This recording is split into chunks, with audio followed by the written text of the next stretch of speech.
Mesechus Yevamos Daf Samach Zayin begins with a Mishnah and contains another Mishnah near the end of the Daf. The topic of the Daf is when a woman can eat truma and when her avadim, when her possessions can eat truma. And here we're going to focus specifically on the issue of what happens if she's pregnant, the unborn child within her, how does that affect her and her possessions' rights to eat truma. The Mishnah will give one opinion, the Gemara will explain the opinion. Then the Gemara will introduce a second opinion, the Gemara will explain that, and then the Gemara will have a brisa which parallels the Mishnah and introduces three other opinions on related issues, and the Gemara will try to explain those. Now, let's get the background understood about eating truma. The halacha is that a kohen eats truma, his soul does not eat truma. However, a kohen's household eats truma as well. So if a woman is a daughter of Yisrael, as long as she's single, she doesn't eat truma. She marries a kohen, she does eat truma. If a woman is a daughter of a kohen, she eats truma as long as she's single, but she marries into Yisrael, she's now part of his household, and she no longer has the right to eat truma. Now, the child of the woman affects what happens after her husband dies, if he's out of the picture. If she has a child, then she's still considered to be part of her husband's household. So if she's a Bas Yisrael and she's married to a Kohen, she eats truma. If she has a child from him, and there's a living, existing child, then even though her husband dies, she still has the right to eat truma. That is phrased as her child feeds her truma. Her child gives her the right to eat truma because she's still part of the Kohen's household. And the reverse is true as well. If she's a daughter of a Kohen and she marries to Yisrael, she doesn't eat truma. If he dies but she has a child from him, then she does not get the right to eat truma. That child puzzles her from eating truma because she remains part of a Yisrael's household. She doesn't go back to her father's household, and she cannot be part of a Kohen household. She can't eat truma anymore. Now, what happens if she has an unborn child? What happens if she has a fetus within her? So the halacha there, we shall see, is that that unborn child is problematic. It takes away her ability to truma both ways. And at the end of the daf, we'll have a Mishnah that introduces a number of examples of situations in which she loses the right to eat truma both ways. The unborn child, if she's a Bas Kohen and she's married to a Yisrael, and she's an unborn child of Yisrael within her, that unborn child keeps her as part of the Yisrael's family, and she cannot eat truma. She doesn't go back to her father's household. If it's the reverse, if she's a Bas Yisrael and she's married to a Kohen, that unborn child does not keep her as part of her father's household, and the Gemara will explain two potential reasons and try to show which way we hold, or certain Amram hold in those reasons. Now, the next issue to be addressed is what happens if the woman has possessions or if there are avadim in the family. So as we've seen, there's two types of avadim that belong to a married couple. There's nichsei mulog and nichsei tzon barzel. Nichsei mulog, we said, belonged to the woman during the marriage. Nichsei tzon barzel belonged to the husband. And therefore, as the status of whether the avadim that are avdei mulog, whether they can eat truma or not, depends on the status of the woman. The status of the nichsei tzon barzel depends on the status of the husband. If the husband has died, it depends on who's inheriting him, because he's inherited by the inheritors of the husband. Now, the inheritors might be the children, the inheritors might be other relatives, or the inheritors might be the unborn fetus. We're going to have a description, we'll have a discussion of whether or not the unborn fetus inherits or not. So this is all going to go into the calculations of whether the Eved can eat truma or not. So let's begin with our Mishnah. The Mishnah introduces the opinion of Rabbi Yossi. Doesn't really discuss the opinion of the Chachamim. The Gemara will introduce it. It just shows that the Chachamim attacked Rabbi Yossi's statement. But Rabbi Yossi says the following halacha. Rabbi Yossi says, if a woman is a Bas Yisrael, she's married to a Kohen, she's eating truma because of her marriage to him, and then he dies and leaves her pregnant. So the child within her puzzles her from eating truma, as we have said. That's always the case. The Gemara will give two reasons why. The Gemara will try to see which one Rav Yossi holds of. Now Rav Yossi says further that child also puzzles her avadim, her possessions, from eating truma. Now, this is true even if she has other children, if she has other living descendants of her husband. Now, she is allowed to eat truma if she has other sons. The unborn child, it doesn't puzzle her. If she has other children, she's part of her husband's family, and she can eat truma. So she is allowed to eat a truma. However, her avadim are not. And the reason is because those avadim, if they are nichsei tzon barzel, they belong to the inheritors. The inheritors are not only those children, but also the unborn child. Since the unborn child owns a part of these inheritors, and the unborn child does not have the right to eat truma, and again the Gemara will explain why, his ownership passes those avadim from being able to eat truma. As we shall see, this is only referring to nichsei tzon barzel, which belongs to the husband. If she has her nichsei malug, then she would be allowed to. They would be allowed to. The Gemara will discuss that further. Now, the Gemara said that the Mishnah continues and says that the Chachamim asked a kasha to Rav Yosi, and that if Rav Yosi is understanding that the unborn child owns part of the avadim, so then what does it matter if the wife is a bas Kohen or a bas Yisrael? Rav Yosi only said as a halacha if she's a bas Yisrael. Well, if the unborn child owns part of them, and the unborn child doesn't have a right to eat truma either way, not from being the descendant of a Kohen, and not from being the descendant of the wife of a Kohen. Either way, he doesn't get a share in truma. So the unborn child should not have any right to eat any truma, and therefore his avadim, if it's their nechsei tzon barzel, belong to the husband, and he inherits a share of them, should not get the right truma either. So why would Rav Yosi only say it in the case where she's a bas Yisrael married to a Kohen? Even if she was a bas Kohen married to a Kohen, she has an unborn child. That unborn child doesn't have a right to eat truma and should passel the avadim of the husband, the nechsei tzon barzel, from being able to eat truma. Now, the Gemara begins, and the Gemara wants to understand what is Rav Yosi's reasoning.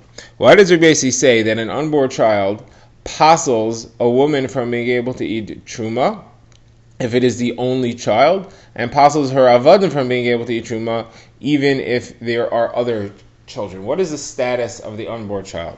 So the Gemara says there's two ways of explaining it. First of all, you could say that the status of Kohen is not conferred to a child from his father until he's born. Since his mother is a Yisraelis, his mother is a bas Yisrael, the child is therefore a bas Yisrael. The child is considered to be Yisrael until it's born. Once it comes out of the mother, and now it's in the world, now it's considered to be a child of his father as well. He gets the status of Kohen. Therefore, as long as the mother is just pregnant with him, he's a Yisrael. Her only child is a Yisrael. She therefore doesn't get the right to eat truma based on him. Now, the second explanation is that no, he's really a Kohen. But there's a Gzeres HaKasav when the Torah says that a child gives his mother the right to eat truma, a child of a Kohen husband gives his mother the right to eat truma, it says Yilid Beso, the one who is born from this household. That only applies to someone who's born. An unborn child is not in the category of born yet, and therefore he does not give the right to eat truma. What's the difference between the two pshatim? The Gemara says, well, obvious difference is if the mother is a daughter of a Kohen. If she's both a bas Kohen and the husband of a Kohen, so then if the reasoning is because the child is not considered a Yilid, he's not considered born, the right to give her truma is limited to one who's born, so then this child's unborn. He doesn't get the right truma, he's not a Yilid. He's unborn, he doesn't have the right to eat truma, therefore he cannot give anyone the right to eat the truma. If his mother doesn't have the right to eat the truma from other sources, she can't eat it. And his avadim certainly can't eat truma. Any eved that he has a chelik in, they cannot eat truma either. So that would be the situation even if his mother was a bas Kohen. If, however, the reasoning is that he's considered to be the child of his mother as far as Kohen goes, and not his father until he's born, so then it's only true that he doesn't have the right to eat truma, doesn't give the right to eat truma, as long as his mother is a bas Yisrael. Then his mother is really a Yisraelis, and as long as he is within his mother, he's also a Yisrael, and therefore he takes away the right to eat truma, and he doesn't have a right to eat truma. Once he's born, then he becomes a Kohen, then he gives the right truma, and he has the right to eat truma. So therefore, his avadim, if he owned avadim even as a fetus, so he would not give the right to truma only if he was a bas Yisrael. Only if his mother was a bas Yisrael. If his mother was a bas Kohen, then he'd be considered to be a Kohen just as much as anybody else, and he would give the right to truma. So that's Gemara's question. Which of these two is Rabbi Yosef's reasoning? Which of these two is Rabbi Yossi's reasoning? Why does Rabbi Yossi say that he does not have the right to truma or the right to give the ability to eat truma to his avadim? So the Gemara says, what is the actual reasoning? Is a machlokes between Rav Yosef and Rabbah. Rav Yosef says the reason is because it's that he's unborn. Rabbah says it's because he doesn't count as a Kohen yet. Says the Gemara is a pretty clear proof from our Mishnah. Our Mishnah said that they asked. The Gemara doesn't go to the Mishnah. The Gemara goes to a parallel brisa where the Chachamim asked Rav Yosef what would be the halacha if she was a Bas Kohen. In our Mishnah, they attacked Rav Yosef and said the same thing should be true if she was a Bas Kohen. Why did he only say it by a Bas Yisrael? In the brisa, they asked what would be the halacha if she was a Bas Kohen. And Rav Yosef responded and he said, I didn't hear that there's any problem with the Avadim eating Truma if she's a Bas Kohen. I would assume that her Nichsei Tzom Barzel, her Avadim, her Nichsei Mulog, whoever it is, are allowed to eat Truma if she was a Bas Kohen married to a Kohen. So the Gemara says this only makes sense if the reason that the unborn child doesn't have the right to eat Truma is because his mother was the Yisraelis and he doesn't get a status of a Kohen until he's born. If the reason is because anything unborn doesn't count as Yilid Beso, so then why should it be a difference if he's a Bas Kohen, if his mother is a Bas Kohen or a Bas Yisrael? Same halacha, he's a Yilid, he's unborn. So that's a good kasha. That would seem to indicate that the reasoning is because of Bas Kohen is because he's not considered a Kohen, not because of Yilid Veso. Okay, now the Gemara moves on to analyze these Chachamim. So we haven't really seen the Chachamim's opinion. The Gemara says that Rav Yehuda quotes Shmuel, who says that up to now what we've seen is the opinion of Rav Yosef. The Chachamim disagree. They disagree with this whole concept of the Avadim not being able to eat Truma because they're partially owned by the unborn fetus. So what do the Chachamim hold? They hold that an unborn fetus doesn't own anything, not considered to be the possessions of the child at all. So therefore, the Avadim that are here belong, if they're Nefsei Malog, they belong to the mother.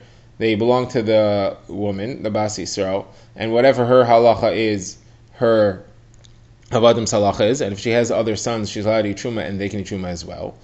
If they're Nechsei Tzom Barzel, they belong to the other sons, they belong to Kohanim, so they're allowed to eat the Truma as well, there's no problem. This whole concept of they belong partially to the fetus doesn't exist, the fetus doesn't own anything. That's the opinion of the Chachamim, and the way the Gemara phrases it is that Rav Yehuda said, in the name of Shmuel, this is the words of Rav Yosef, but the Chachamim disagree. The Gemara says that phraseology makes it sound like he goes with the Chachamim. He's being dismissive of Rav Yosef's opinion, and he's saying that's not the halacha. The halacha is like the Chachamim. The Gemara asks, though, it's not true. If Shmuel seems to hold that an unborn fetus does own property and he can acquire. So the Gemara shows that. The Gemara says that we had an incident where Shmuel said to Rav Chana Bagdasa, who was Rav Chana from Baghdad, he said, go bring me 10 people and I'm going to do a kinyan to an ubar. I'm going to do a kinyan to an unborn child. I want this to be a public event so everybody learns this halacha, and therefore he clearly holds that a unborn fetus is kona. He can own possessions.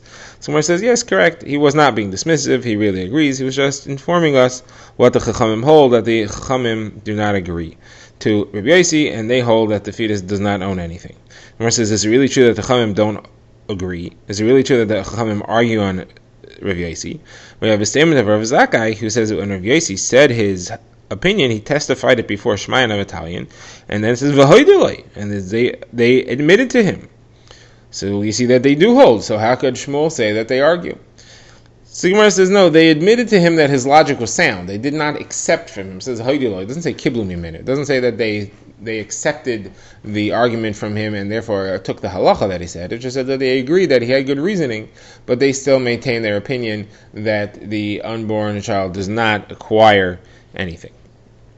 Now, the Gemara quotes a brisa. This brisa is going to show that this is not all necessarily agreed to. This entire discussion about the Avadim is not necessarily agreed. What we said so far is the machlokes between the Rabbanan and Rav Yossi whether the child owns property, whether the child can own a part of the Avadim.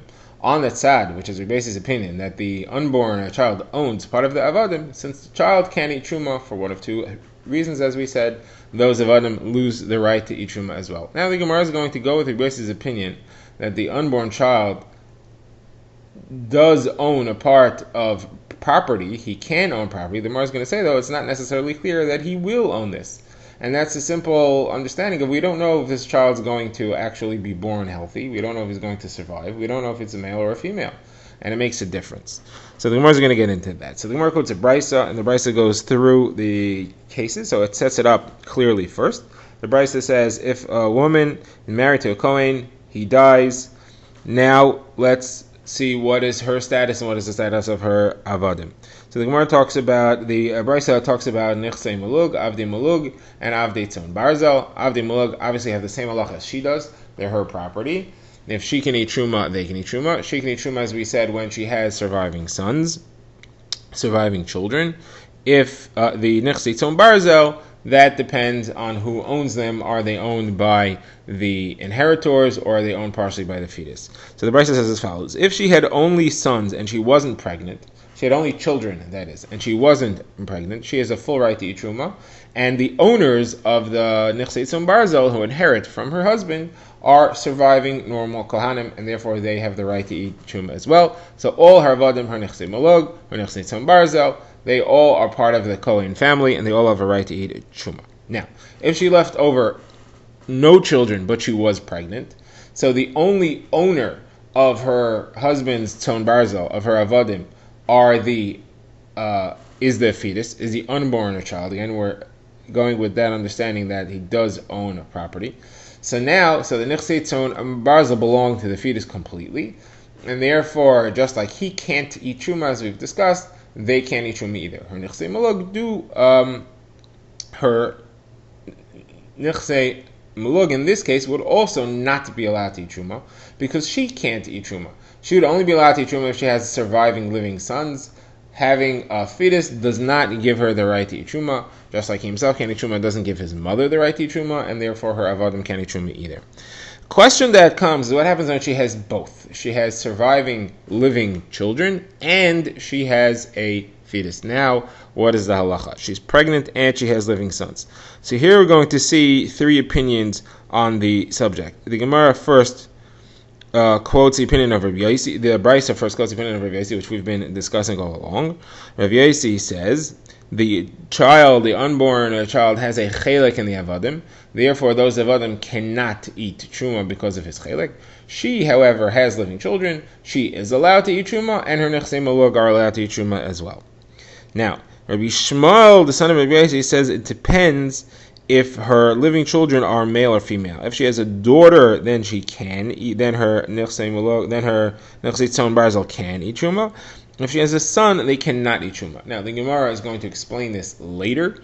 After we explain the next opinion, the Gemara is going to change the case in order to explain that. The third opinion is Rav Shimon ben Yochai. Rav Shimon ben Yochai says also depends on male and female, but it's not if she has one daughter or one son. It depends on what are all the children. And he works out as follows. He says, if all her living children, all her fully born children are all male, then the Nichsei Tzon Barzel are allowed to eat truma. If they are all female, they are not allowed to eat truma. Now, what's the reasoning here? So the Gemara gives two approaches. Gemara's first approach is that the inheritance, who inherits these Avdei Tzon Barzel, depends on who's male and who's female. The halacha is when there are no male children, only females, they divide the inheritance equally. If there are only male children, they divide the inheritance equally, and they all have a chelek. If there's males and females, the males get all the inheritance, and it's their obligation to financially support the females. So here, the situation works out as follows. If we have male children, only if we have male children, they inherit the avadim. Now, does the fetus inherit the avadim or not? Well, if the fetus would be a surviving male child, he would also inherit a piece.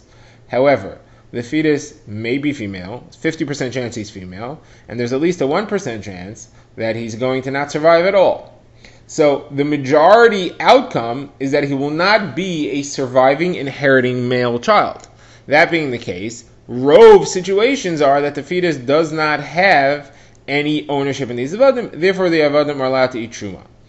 That's the halacha, even the Avdei Tzon Barzel, which belong to the inheritors. We assume that the rove situation would be that the fetus doesn't have a chelek, and therefore they're allowed to eat truma, just like the woman is allowed to eat truma, and the living sons are allowed to eat truma. Now, what will be if they're female? So here the Gemara says they cannot eat truma because the fetus does have a chelek. What's the reason? So the Gemara says there's a 50% chance that he's a male. If he has a male, then he owns all the property. So the Gemara says, why do you have to say that? Even if he's a female, he owns part of the property. Even if she's a female, she owns part of the property. If all the surviving children are female, the fetus gets a share no matter what he is. If it's male, he gets all of it, and if it's female, then she gets an equal share. So the Gemara says, yeah, that's what we meant to say. We meant to say in addition to the fact that he's a male and he would get everything. So therefore, this is the Gemara's first approach, that if that's why it makes a difference when you're Shimon ben Yochai what the gender of the children are, as to whether or not the unborn child owns a chelek and therefore passes the avadim, then he or she may inherit. Now, the Gemara has some questions on this. The Gemara will first bring it the second opinion. The Gemara says the second opinion, the second approach to why it makes a difference is what we call takanta de Rav Nachman.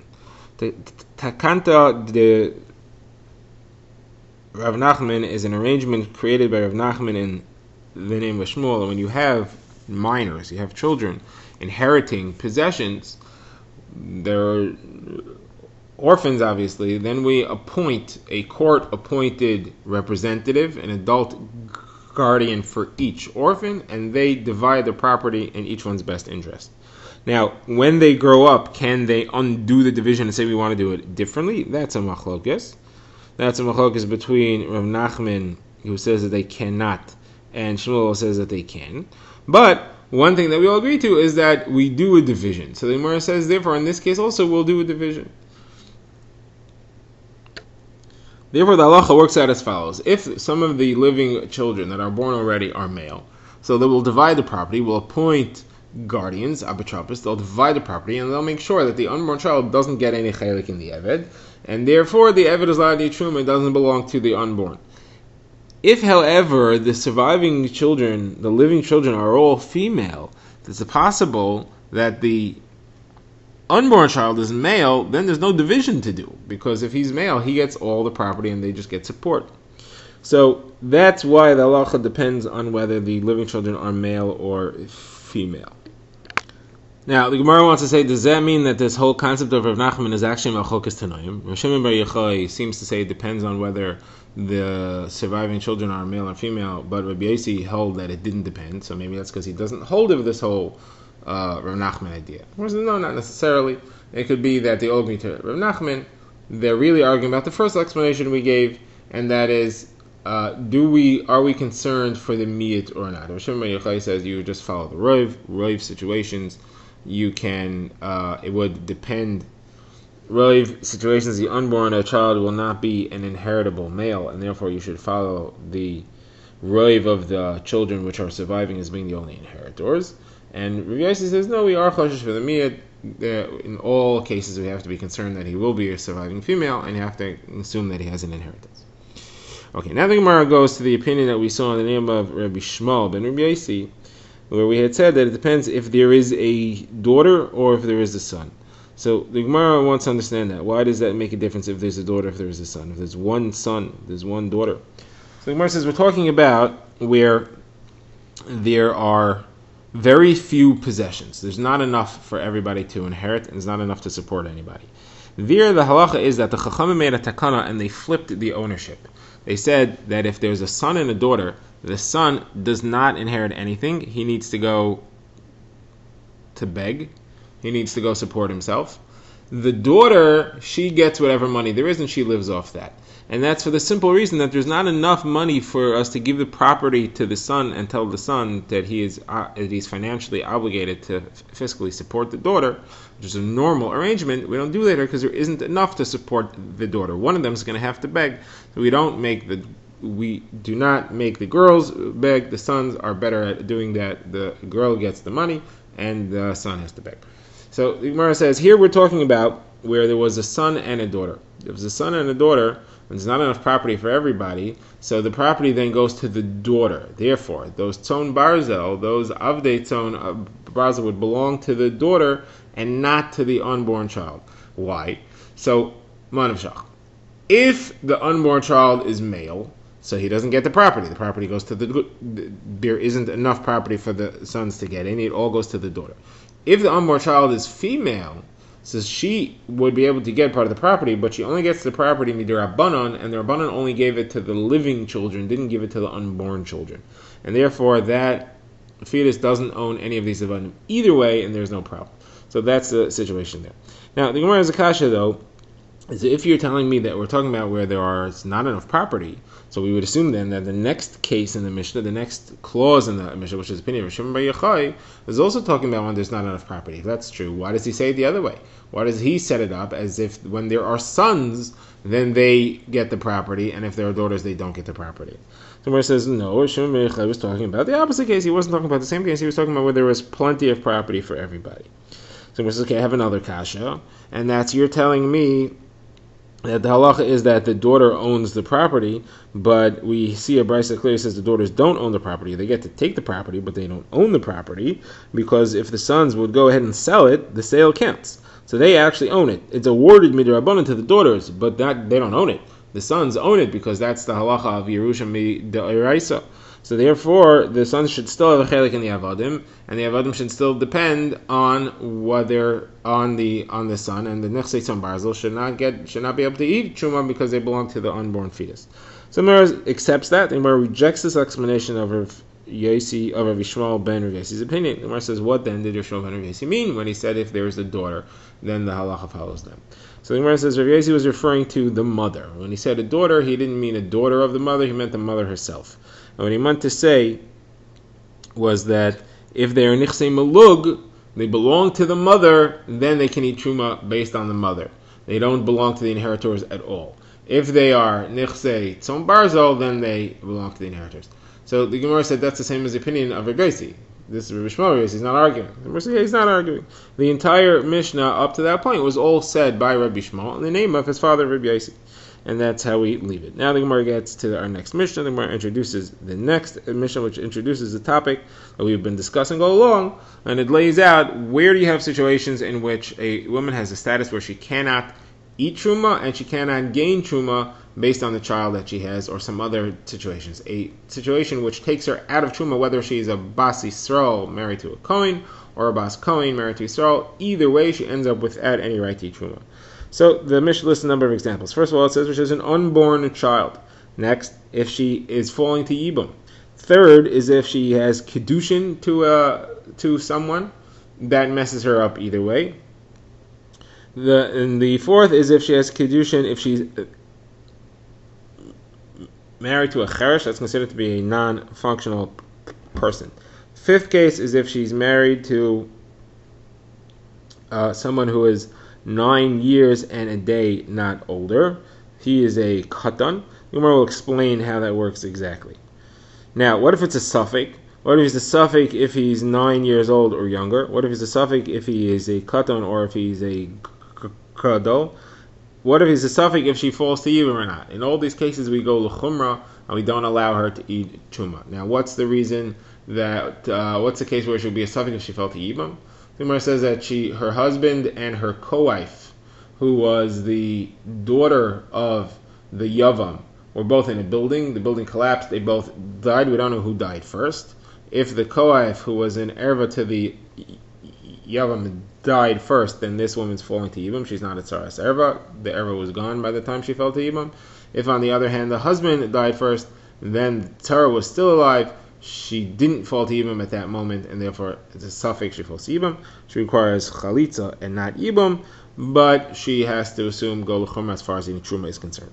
Now the Gemara explains the halacha, what is the reason in each of these that you cannot eat truma. So the Gemara says it goes both ways. If she's a bas Yisrael, and in one of these situations, she can't eat truma because of her husband. If she was married to a Kohen, if she was a bas Kohen, she can't go back to her father's house and leave her husband, the Yisrael's house. What's the reason? So the Gemara goes through it. So the Gemara says if she has an unborn child, if she was a bas Kohen, she doesn't go back to the father's house because the Torah says she goes back to her father's house when she's kinu ureho, when she's like she was in her youth. She's not like she was in her youth. She has a child from a Kohen. She has an unborn child from a Kohen. Now, if she was a Bas Yisrael married to a Kohen, she can't stay with her Kohen's house because she doesn't have a Yelid. The Torah says that a Yelid, a born child, has the right to Truma and gives it to his mother as well. This child is unborn. Now, what's the case of Yibum?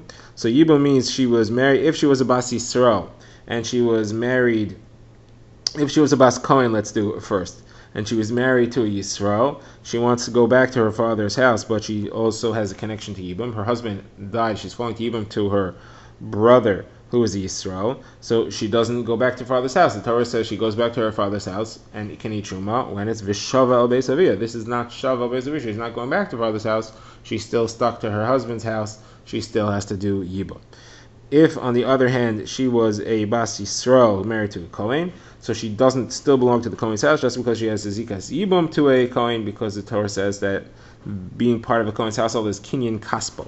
When you're his possession, when you're part of the household, she's not Kinyan Kaspo, she's just a Shomeres Yava. Now, what if she had Kedushin? So if she's a Bas Kohen who had Kedushin to Yisrael, that passes her because it's a Havaya, it's a Kinyan, it takes her out of her father's house. On the other hand, if she's a Bas Yisrael who has Kedushin to a Kohen, that does not give her the right to Truma yet. That is Dirabanan. The right says she should, because she's already his Kinyan. We say Rabbanan, as long as she's just in a roof, so she can't, because she may take some of the Truma food and feed it to her own family, her father, and her brothers, who are not allowed to eat it. Now, if she's married to a Cheresh, someone who's non-functional, so there if she's a Bas Kohen, he apostles her because he did a Kinyan.